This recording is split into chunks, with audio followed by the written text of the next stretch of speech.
car rien n'est impossible à Dieu.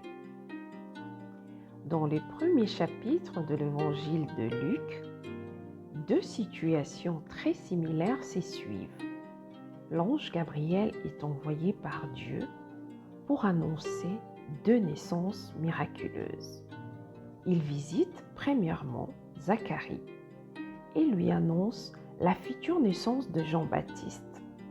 Quelques mois plus tard, le même ange Gabriel visite Marie pour annoncer la naissance de Jésus.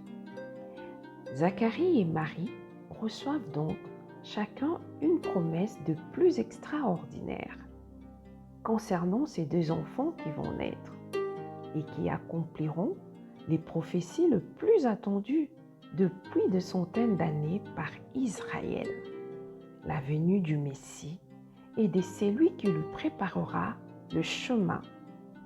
Mais Zacharie et Marie ne vont pas réagir de la même manière à cette annonce. Et malgré l'apparition absolument extraordinaire de l'ange Gabriel, Zacharie répond avec incrédulité. À quoi reconnaîtrais-je cela?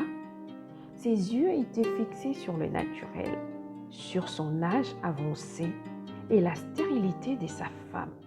L'ange Gabriel lui répond qu'il sera muet jusqu'à l'accomplissement de la promesse, car, dit-il, tu n'as pas cru à mes paroles. Au contraire, Marie, qui posera une question presque identique, comment cela se fera-t-il, reçoit la promesse avec foi et dira qu'il me soit fait selon ta parole. C'est parce que Zacharie n'arrivait pas à imaginer ou à comprendre de quelle façon la promesse pourrait se réaliser qu'il est resté dans le naturel et n'a pas réussi à saisir par la foi ces miracles qui lui étaient promis.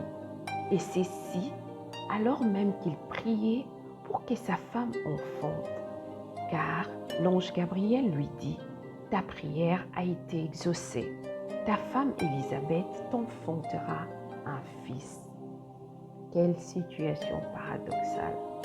Il prie pour un enfant et le jour où le Seigneur lui annonce que sa femme va enfanter, il doute.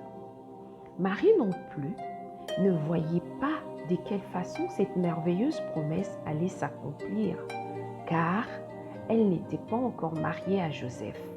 Mais au lieu de regarder dans le naturel, elle eut foi que ce que Dieu promet, il peut aussi l'accomplir, quel que soit le moyen, car rien n'est impossible à Dieu.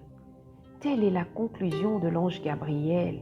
Oui, rien, absolument rien n'est impossible à Dieu.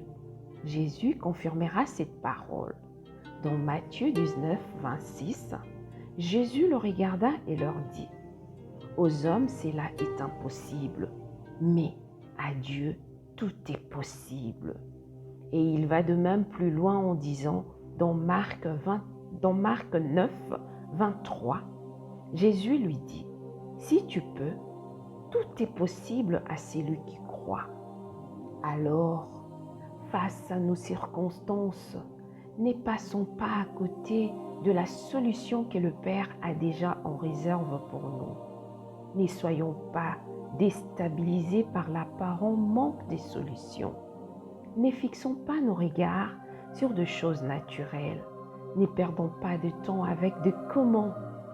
Mais saisissons par la foi les promesses de Dieu dans sa parole et décidons de croire que ce que Dieu promet, il peut aussi l'accomplir. Dieu se charge de trouver le moyen. Amen. Il est digne d'honneur, notre roi, il rend toutes choses possibles. Un Dieu merveilleux qui se sert de nos insuffisances et de nos imperfections humaines pour nous accorder la grâce de fleurir dans sa gloire et dans sa majesté. Nos vies d'échecs deviennent des vies de témoignage à cause de sa main puissante, oh Dieu. Il relève tous ceux qui sont affaiblis. Il donne encore un espoir nouveau, un élan nouveau à tous ceux qui ont arrêté de croire encore à l'avenir glorieux.